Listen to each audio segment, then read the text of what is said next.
যে মাঝে মাঝে বিজেপিকে দেখলে পাকিস্তানের রাজাকারদের সাথে তুলনীয় মনে হয়। বাঙালিকে তারা পছন্দ করে না, বাঙালি খাবার তাদের পছন্দ না, বাঙালির রীতিনীতি তাদের পছন্দ না। ৪৫ বছরে বিজেপির কোনো সর্বভারতীয় সভাপতি বাঙালি হননি।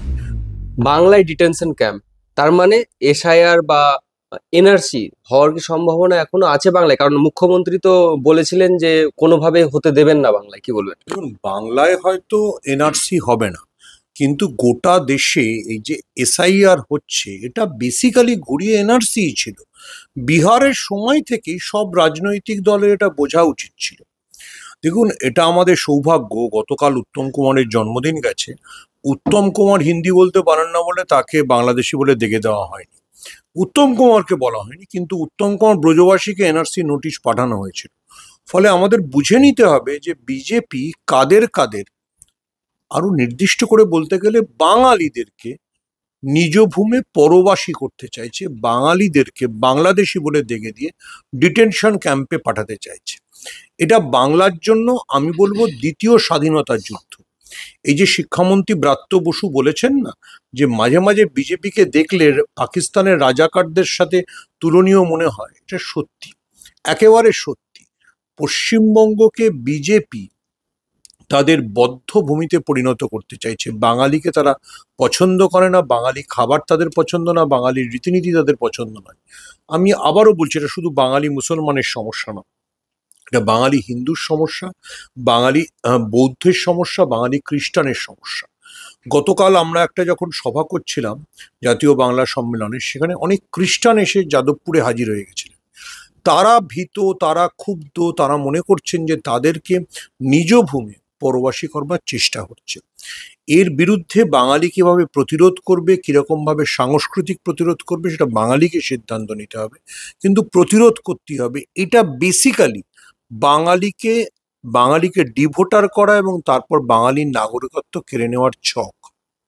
আচ্ছা দাদা, একটা জিনিস যে এই 26-এর বিধানসভার আগে এ সমস্ত বিজেপির কর্মকাণ্ড আমরা দেখতে পাচ্ছি, বিজেপি শাসিত বাঙালিকে হেনস্থা, তারপর বাংলায় ডিটেনশন ক্যাম্প, তো এর ফলে কি কোনোভাবে তৃণমূলের লাভ হয়ে যাচ্ছে না?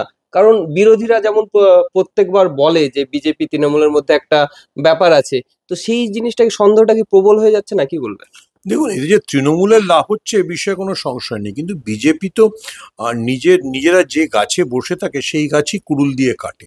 তা না হলে নরেন্দ্র মোদীর খেয়ে দিয়ে কি কাজ পড়েছিল? এতজন ভারতীয় প্রধানমন্ত্রী এসেছিলেন, কারো খেয়ে দিয়ে কাজ পড়েছিল? ডোনাল্ড ট্রাম্প আপকি বা ট্রাম্প সরকার বলবার জন্য ওনাকে আমেরিকার প্রচারের দায়িত্ব কে দিয়েছিল? উনি সেটা করেছিলেন কারণ ওনার কোনো নত্যসত্ত্ব জ্ঞান ছিল না। এখন দেখুন, আমেরিকা এমন চাপ দিচ্ছে, আমেরিকার সঙ্গে এমন সম্পর্কটা তিক্ততার জায়গায় পৌঁছেছে, ওনাকে রাশিয়া আর চীনে দৌড়তে হচ্ছে। ফলে বিজেপি তো নিজের ভালো বোঝে না, সেই জন্য বিজেপি বাঙালিকে যে উত্তক্ত বিরক্ত করছে, তার জন্য, আবারও আমি বলছি, তার জন্য বিজেপিকে কিন্তু বাংলার মানুষ যে শাস্তি দেবে, ভোটে যে শাস্তি দেবে, সেটা এখনো বিজেপি বুঝতে পারছে না। তাহলে বিধানসভার ভোটের থেকেও বড় গুরুত্বপূর্ণ এখন বিজেপির কাছে আছে বাঙালিকে শায়েস্তা করা। বিজেপি বেসিক্যালি একটা মানে বিজেপির সাথে, দেখুন, বিজেপির সাথে বাঙালির তো জন্মগত বিরোধ আছে। শ্যামাপ্রসাদ মুখোপাধ্যায় মারা যাওয়ার পর দক্ষিণ কলকাতার সিট জনসংঘ জিততে পারেনি। আপনি দেখেন 1980 সালে জনসংঘ ভেঙে বিজেপি তৈরি হলো, মানে জনসংঘ থেকে বিজেপি তৈরি হলো। ৪৫ বছরে বিজেপির কোনো সর্বভারতীয় সভাপতি বাঙালি হননি। বিজেপি বাঙালিকে পছন্দ করে না। 2019-এ মাথায় রাখবেন, 2019-এ বিজেপি পশ্চিমবঙ্গ থেকে 18টা আসন পেয়েছিল। অন্য যে কোনো রাজ্য থেকে 18টা আসন পেলে বিজেপি অন্তত 2টো পূর্ণ মন্ত্রী দিত। বিজেপি সব হাফ প্যান্ট মন্ত্রী দেয়। বিজেপি বাঙালিকে মানে কখনো গুরুত্ব দেয় না, দেবে না। কিন্তু বিজেপির এই কলকাতা শহর, কলকাতা দখল না করতে পারলে বিজেপির তো কোনো অস্তিত্ব নেই। বিজেপি জানে যে কলকাতা শহর থেকে ভারতবর্ষের সব রাজনৈতিক আন্দোলনের শুরু হয়েছিল, সেই শহরে গেরুয়া পতাকা ওড়ে না। ফলে এটা তো বিজেপির জন্য চাপই।